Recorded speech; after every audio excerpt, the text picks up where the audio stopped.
as creative artists, I never worry about whether it's a ballet dancer or a hip-hop dancer or a Bharatanatyam dancer or a person who's never danced before, an actor in a movie, that actually what you're dealing with is that body and what that system understands, and how can I interface and interact with it. And so I find it quite easy to work with anybody and find a way of generating language with them, because we're doing it together. I'm not giving you a suit of clothes that doesn't fit you. I'm going, you know, I'm offering a proposition, and then between us we find something, you know, connected.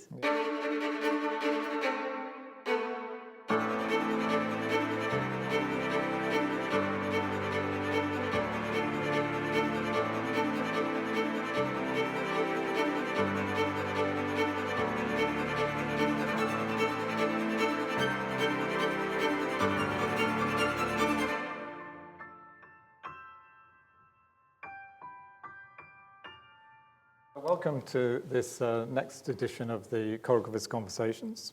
This time we have the fantastic guest, Wayne McGregor, who's Associate Artist of Sadler's Wells. It's a chance for us to go a little bit deeper into your choreography, your life, and the work that you've made.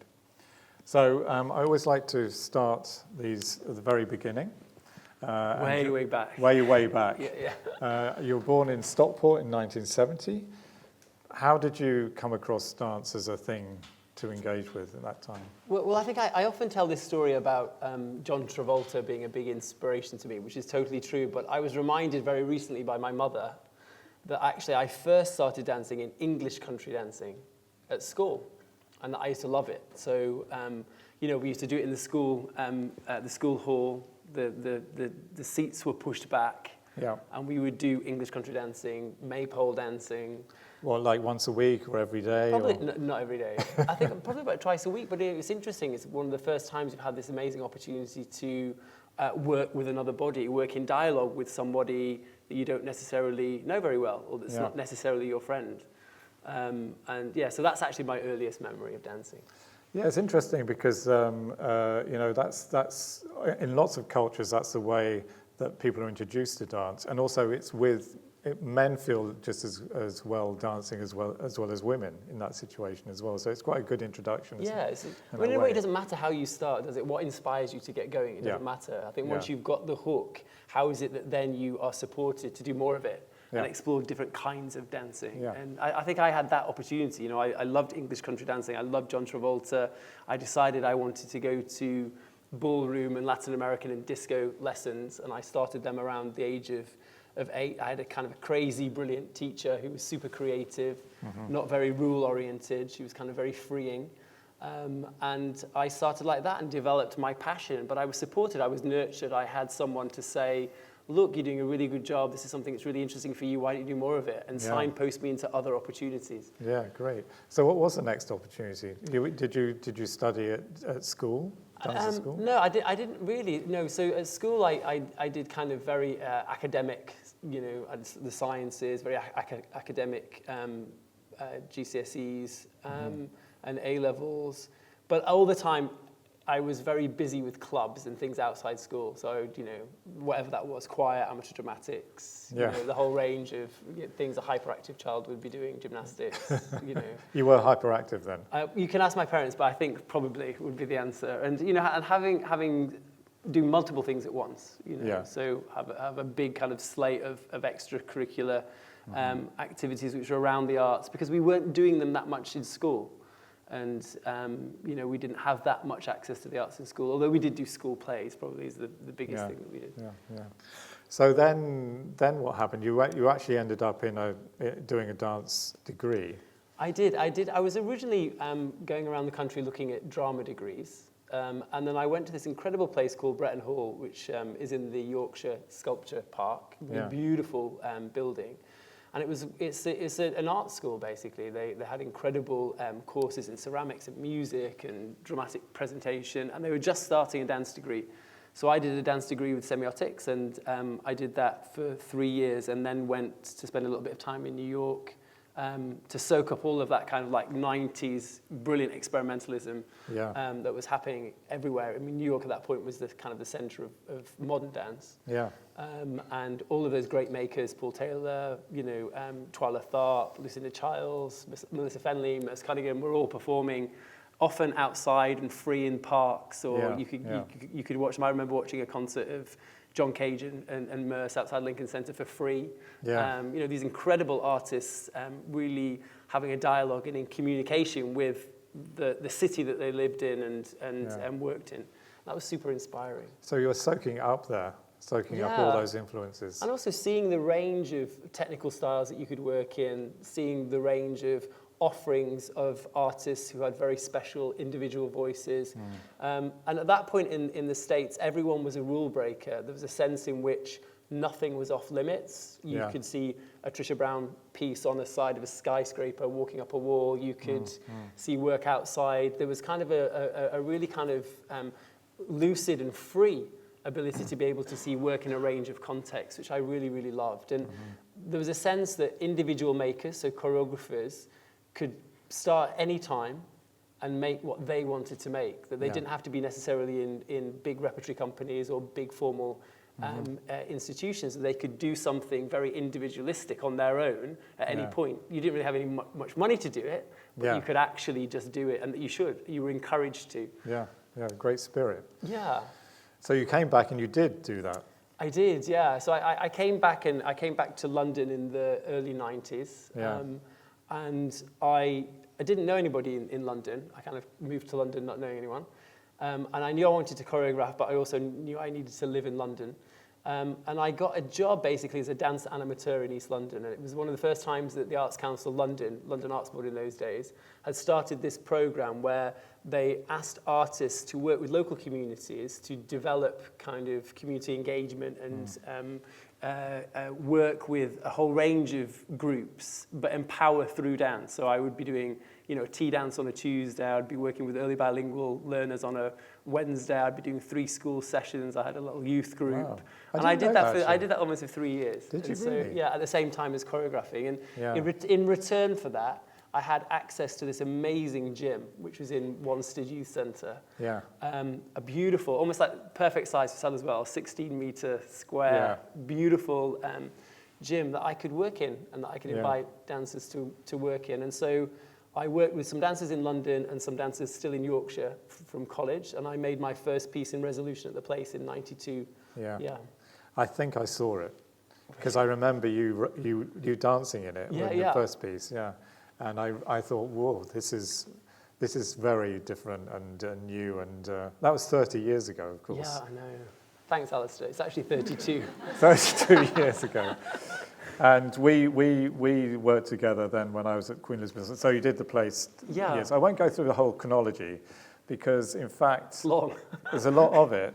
And I was at a talk you were giving the other day, and you were saying this, that in a way, you've been making one work for all that time, but in just different contexts, different situations, different collaborators. But there's been this journey of artistic journey all the way through. Do you think that's right? Well, I think it is right, because I think you can't make multiple works as yourself. I mean, what you're doing is you're investing everything into a set of ideas at a particular time, and those decisions that you construct are aimed or constituted towards a performance, and the performance date doesn't change. You have a premiere and that happens, and you have tour dates. And then you're carrying on, and you have a choice whether or not you want to go back into remake that work and look at it, or carry on making new work. And I kind of thought very early on that what I wanted to do is think about my practice as a continuum, and these pieces are almost like markers in time, and they held a collection of decisions which were very much based on that time, the time in which it was made, but also the time that I was in my life.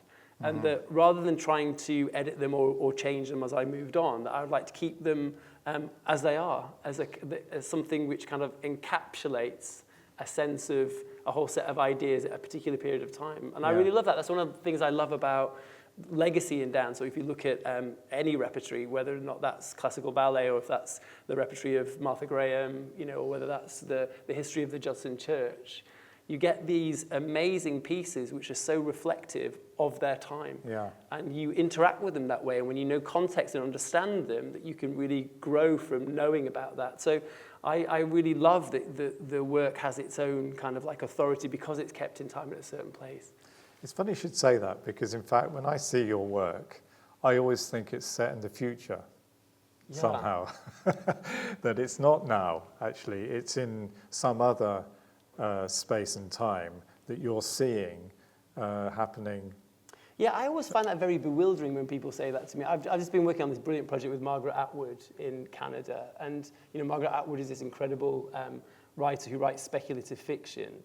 But she's also often talked about as a seer, somebody who predicts the future. But if you look at her research archive, it's all about what's happening now. It is totally present tense science. It's present tense understanding of the world. Yeah. It's just that perhaps those things haven't become part of the vernacular. Yeah. And so I think I don't think about the future ever. I think about the things that are happening now, and I'm interested, whether that be science or philosophy or music or other dance, that's actually just happening in the moment. And I think it's my job as a contemporary choreographer just to explore that and interrogate that and play with that and see what comes out of interrogating that in some way. Yeah. And so the other aspect of those moments is each different collaboration. And of course, that's been absolutely extraordinary in your time. So many people, artists, musicians, scientists, everyone, writers. You feed off that as a way of working, don't you? You sort of, And I just want to ask you before we talk about the process, how do you come across people? Because there's so many interesting people, and you find them somehow in the world, and then invite them into your world. And just tell me how that works. Well, I think we find each other. I'm not just the only one looking. So I think one thing I'd say that some of my, wonderful collaborators are people that have also gravitated towards the work that I'm doing and have said, this is interesting, I'd like to work with you. So, but I have a list, right? I have a fan list. You do? Of course, yeah, an evolving fan list. And I've never been frightened of phoning somebody up and just asking them, whoever they were. Yeah. I've always had that kind of like confidence really? to not worry about the no. You just get a number and then say, hi, it's... Yeah. Yeah. Tell me one story of that. I'm not going to, because I'd have to reveal my secret process of doing that. But I think if you really love what someone does and you have a real passion and heart for it, when you go to meet them and you talk about it, they know that in some way you're immersed in their world. Yeah. And then when you spend time with them, they perhaps see a way in which they can immerse themselves in your world. And I think that's the key to great collaboration is you have to spend the time. I don't mean spend the time on the project, but just spend the time in the world of that artist. Or in the world of that scientist. And for me, it doesn't matter if it's a scientist or an artist or a philosopher. It makes no difference because it's just people. I can have some incredible engagement with a cognitive neuroscientist, but not all cognitive neuroscientists. Because the specificity of each of their work is as special and unique as every artist. And then sometimes I kind of gravitate to people for a particular time because I feel like I need a bump or a push in a different direction, or I want to unlearn something that I think I've got into the habit of making, or that I just want to experiment. I don't worry about the thing having to be perfect or concrete or fixed. I like the challenge of not really knowing what I'm doing, and I like to be in a circumstance where I'm in a place of not really knowing. And that must be a bit scary for your collaborators, though. Don't some people want a little bit of certainty on their, particularly like with music or, with that sort of like time-based? But it's only dance. Do you know what I mean? In a way, what are the stakes? The stakes are that what you're trying to do is go, okay, you might take a contemporary classical composer who works in a very particular way. But if you have an idea and an idea touches them and has some kind of resonance for them, they fire up and find a way. And I think that there's no one way to collaborate with someone. And I've learned that some collaborators, I have to kind of move around the back to try and embrace them into the world. Some of them I have to be very direct and very blunt. Some we're a little bit tense to begin with. Some we're tense by the end. They're not perfect, fluid human relationships. But what I think we share is just an aspiration to do something different, or an aspiration to make a change, or an aspiration to do something that we've not done before. And however unpalatable that might be for others, sometimes the critics, who don't want to receive it in the spirit in which it's made, that's kind of fine, because what you're doing is you're on your own artistic kind of like journey, and hopefully one with integrity, right? You're trying to go, this really interests me. If this really interests me, I hope it will interest somebody else. But it's not going to interest everybody else, and that's fine. Yeah. And I guess the bottom line is that you have to have someone who's open, really, in order to collaborate. And if that, and you sense that before you even start the journey. Or that you find a way into opening. So I remember I worked with a brilliant artist called Edmund Duval, who's also a brilliant writer. And I remember my first studio visit with him. I went to his studio. And, Edmund's very quiet and very reserved, has a very kind of meditative practice. And the first thing he did to me, he said, have you ever held porcelain in your hand? I was like, no, porcelain. So he hands me a lump of porcelain that I have in my hand. And he said, just warm it up. And I don't know if you've ever held porcelain in your hand, but when you warm it up, it becomes incredibly silky and really pliable, and it feels embodied in some way. The relationship with that material becomes physicalized. Now we have a boundary object, Edmund and I. That boundary object is the feeling of working with material in a particular way. It's a thing that we both share that we can then talk about. So we talked about porcelain for quite a long time. And then that naturally opens up into other kinds of conversations. So I think with collaborators, with people in general, it's just finding something that you can riff off, and then things start to inspire, right? And that's what inspiration is. Yeah, fantastic story. So can we get into the rehearsal room now? Okay. Because I've watched you making work, and it's quite fascinating because it's not a silent process, is it? You have this kind of like way of articulating almost through voice, the movement. And but it's not unique to me. I mean, I think what's really interesting about this is I've noticed that some people have said that that's kind of like a strange thing, you kind of making these noises. But actually, if you think about sports coaching, often sports coaches coach with a thing called sonification. You make a noise, and it gives you the image of a shape. And it helps you with your dynamic in tennis, or it helps you with forming a shape in gymnastics. So we did a brilliant experiment with a range of cognitive neuroscientists where I made these strange sounds that I often make in the studio, and asked normal people to dance the sound. And it was really interesting that there was consensus from this whole group of people about what the shape of the sound was, apart from a few odd bods.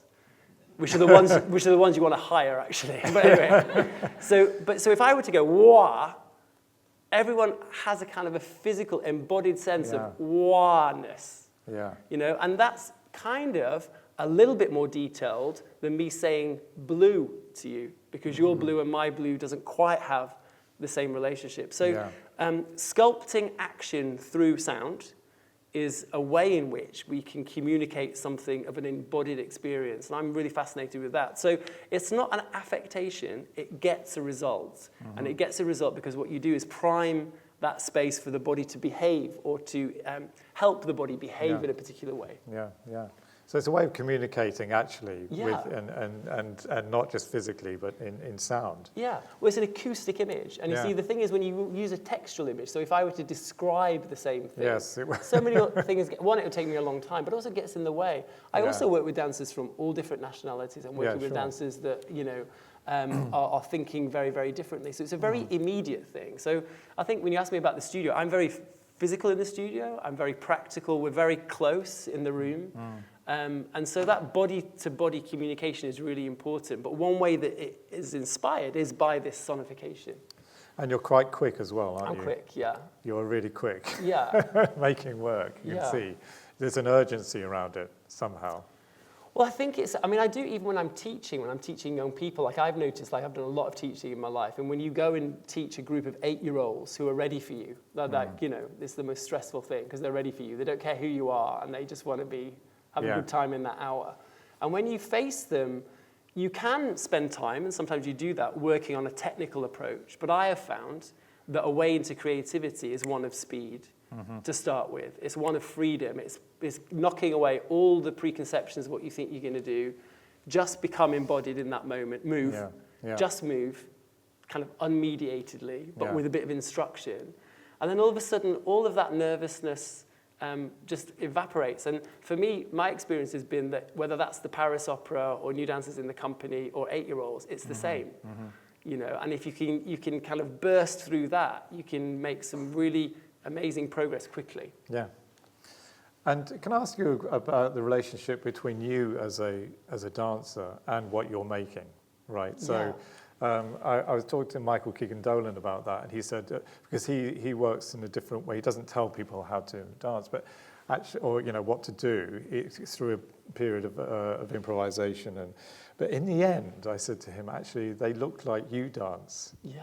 You know, that there is always this sort of sense that it comes from you, your body, and then goes, not your teaching people, the end result somehow comes from your physicality. Do you think that's true? Well, I think you can't deny what your sense system does. So I've got this incredible, we've all got these incredible bodies that's sensing and experiencing the world through the surface of skin, through vision, through hearing, and we are layering up a whole archive of experiences through the body all the time. And we're doing that in relationship to objects in the world, we're doing it in relationship to other people in the world. So you can't help but have your own biases, therefore, in terms of your experience. And so when you're working in the studio, in some way, you're reflecting back some of those biases. You can't help it. You know. But also you're looking at the differences. So the differences to you, which takes you somewhere else. So I think that iterative process gets you sameness and difference. And that's really exciting, you know, and that's part of it. And I think, you know, one of the reasons I love to work with dancers who've got really incredible kind of like creative intelligence, that they're actually willing to improvise and willing to bring their own kind of physical archive to the table, is that they're not trying to become you, but they're trying to understand something about your mindset, right? The way in which you think about the world. We're all looking at the world through particular lenses, you know? So that's why I always love reading reviews. I read all reviews. And of course, all reviews are in some way right, because they're right for the person that wrote them. But the central thing about a review is it's mostly a reflection of how you see the world and what you feel is important about the world, or in this case, what you think is important about a dance. And that's really interesting to me, because actually we realize very quickly that we're all conditioned by systems of watching or experiencing, and it's quite hard to move out of them. I think one of the great things that artists do is find deliberate provocations to take them out of themselves to look at the world through different lenses. And that's how you get that kind of conversational approach to the way in which you think about the world. And I really respect that about artists, and that's why I love going to watch performance art, or that's why I love going to galleries, because that's what they're doing all of the time. So you take that, your way of working, and then you go into quite different situations sometimes. So, for example, we go into ballet, right? So you go into the ballet world, and you've done that very successfully. But that is a very different set of minds in the room. You'll probably disagree, but I mean, there is a training, and there is a way of, you know, that you're supposed to move. It's very it's formed through the ballet form.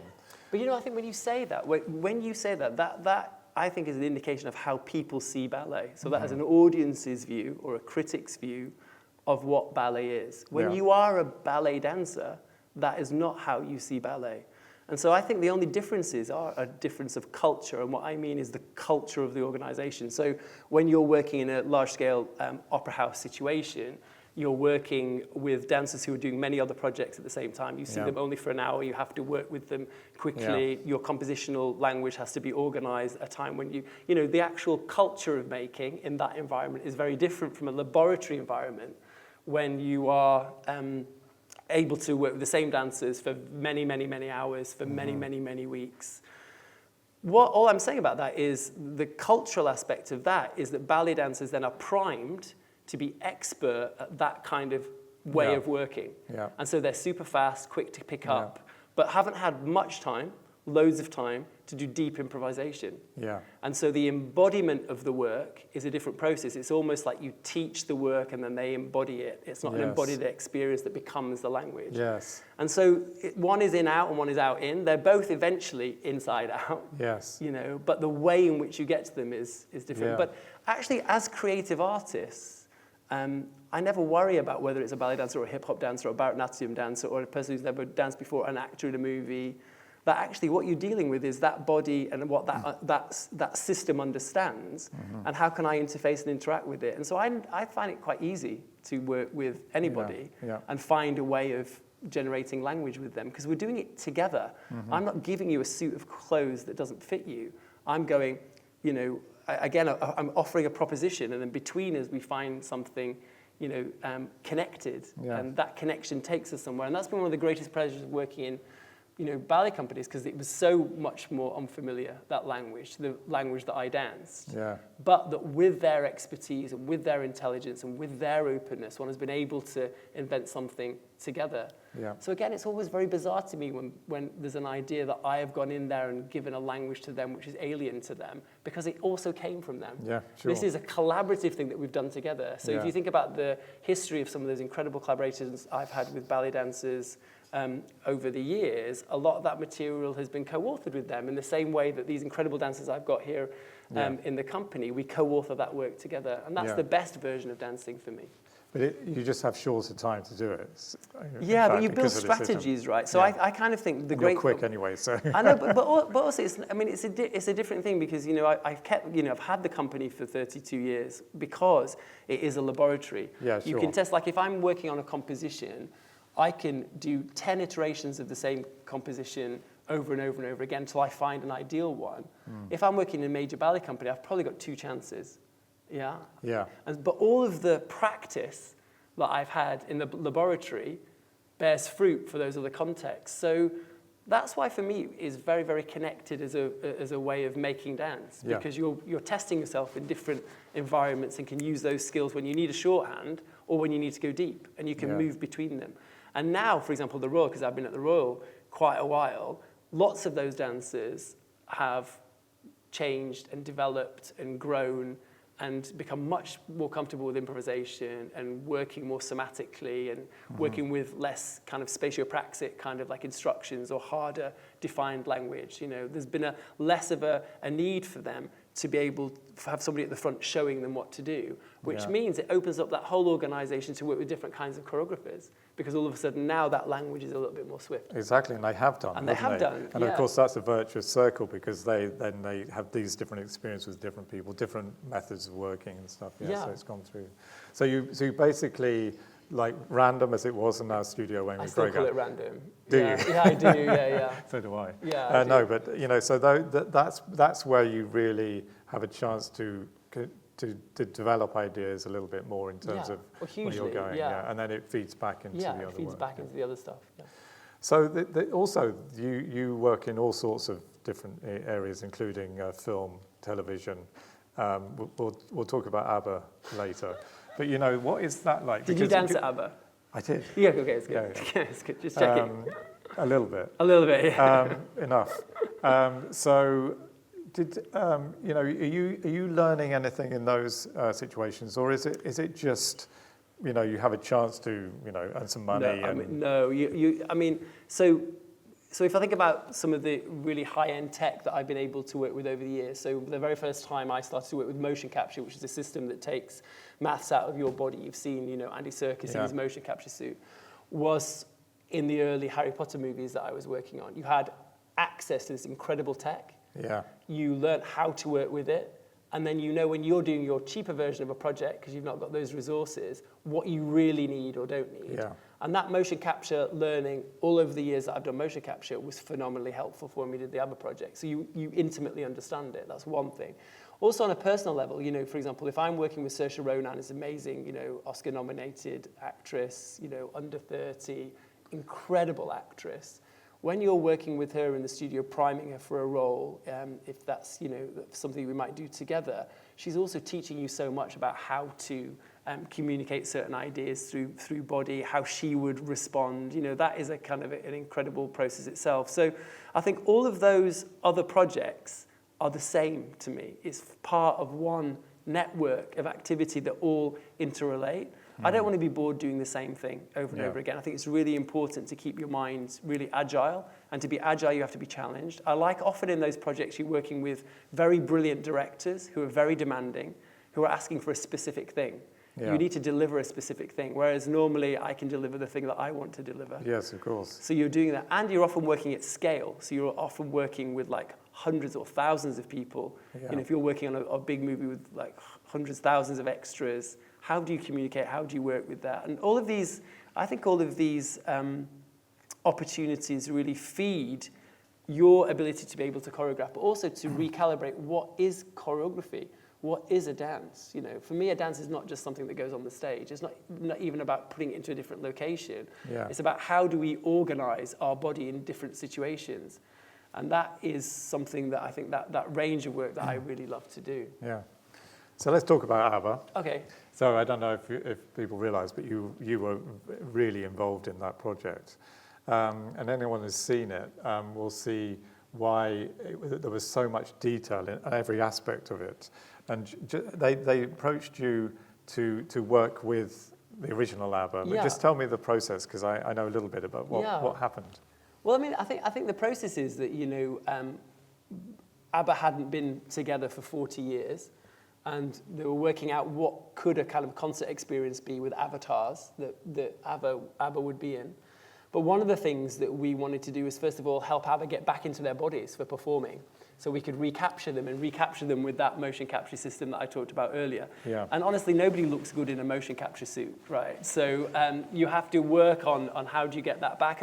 But our bodies change, right? So our bodies are very different now to they were 40 years ago. So then I worked with some amazing body doubles, and I basically made all of the concert with body doubles, every single movement, every action, every facial gesture, every lip sync, the whole thing, and we motion captured that, and we blended the maths together to build these avatars, and then the avatars went through 1,000 animators, 3 years of development looking at the motion of each of those.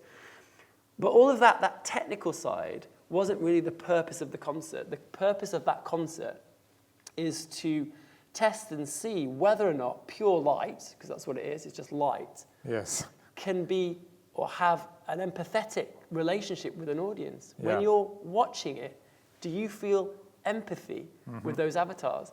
And you absolutely do. And I think what's so amazing about this project, it allows us to see the potential of performance in a digital domain where you do have a human emotional connection with it, that it's not just a technical experience, but it really is a heartfelt, emotional one. And I think that's really important. It's important for the future of performance. I'm not saying it will ever replace live performance, because it won't, but there's a really interesting parallel about that. But also, it speaks to me about what is possible for avatars and AI that would allow you to work in a social setting with those. So rather than having a robot as a companion for an older person, would it be interesting to have an empathetic system that actually in some way you're able to interact with in an interesting dialogue and in a genuine dialogue, where you really have feeling, and there's real feeling there. And I think it does upend what do we mean by emotion and what do we mean by feeling.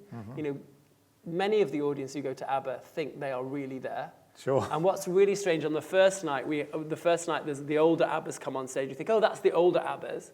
And then on the very, very first night, the real ABBAs came on. So it was digital ABBAs, older ABBAs, real older ABBAs. Yeah. And you can see the audience go, this is so meta, what is going on? Sure. But it speaks to how we receive physicality and humanness. And it speaks to how we might be able to harness, in a good way, some of the capabilities of technology and AI for human good. We know there are lots of difficult situations with AI, but we can't lump it all together.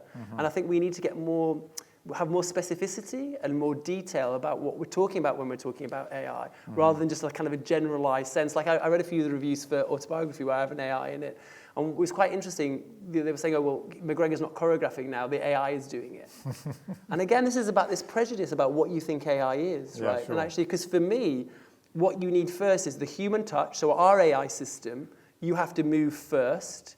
You move and offer the AI system something. The AI system then generates something back, and then you re-embody it. Yeah. It's not devoid of the human presence. The human presence is essential and primary to the dialogue, in the same way that if I was writing and I might search the internet and I have a little bit of information from the AI search, and I might take that back and it might strike a thought, and then I do something with it when I'm writing or carrying on. Yeah. You know, and I think it's just everyone having an opportunity to really be more sophisticated about what the dialogue is in AI, rather than going, oh, AI, it's a problem. Yeah. And that's what I'm passionate about, finding a way of helping kind of communicating that, and finding whether or not AI can be a really essential creative tool, not to replace the job of composition or choreography, but to extend it or work in parallel with it. And I love that as an idea. Yeah, well, this is just reflective of your view of the future, though, isn't it? Because you're optimistic about the future. I am optimistic, and I think that comes over. You know, I know you were saying you're not sure that you're always making something in the future, but you have this sense that things are going to be better because of it, rather than worse. I would say that it's going to improve. And do you think that's true? Well, I think you have to be in the conversation for it to improve. I think if you're outside of the conversation looking in, just bemoaning it, it will never improve. Yeah. So I think that's why it's essential that artists are in constant dialogue with politicians or with politics or with philosophers. Yeah. I think it's really important that dance is central to the conversation about how we want to live.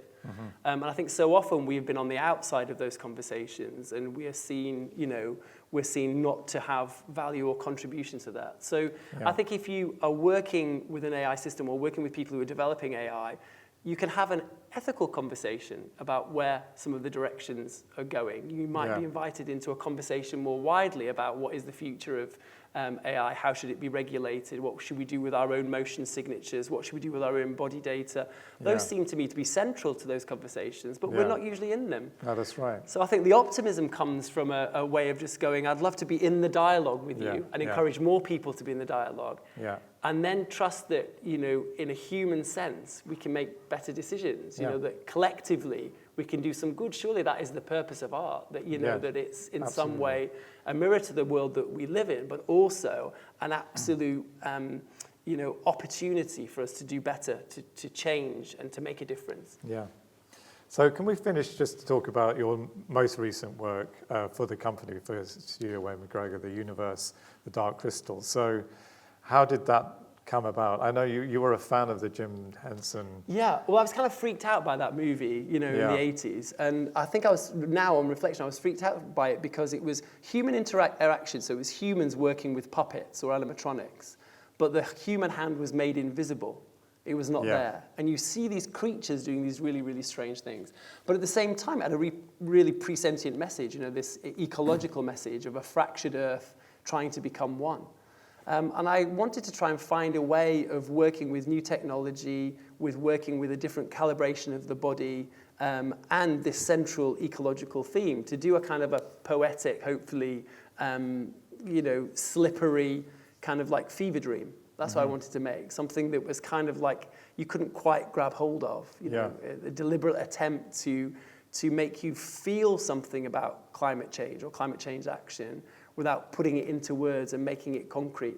And so it's a sensory feast rather than necessarily an intellectual feast. Yeah, and technologically, what's the innovation, you would say, the main innovation around the work? Well, I mean, I think one of the things that we wanted to do is how is it that you create a kind of like a digital environment which in some way floats like a hologram, but it's not a hologram. So how do you create context for the work which is a little bit more fragile and kind of, ethereal.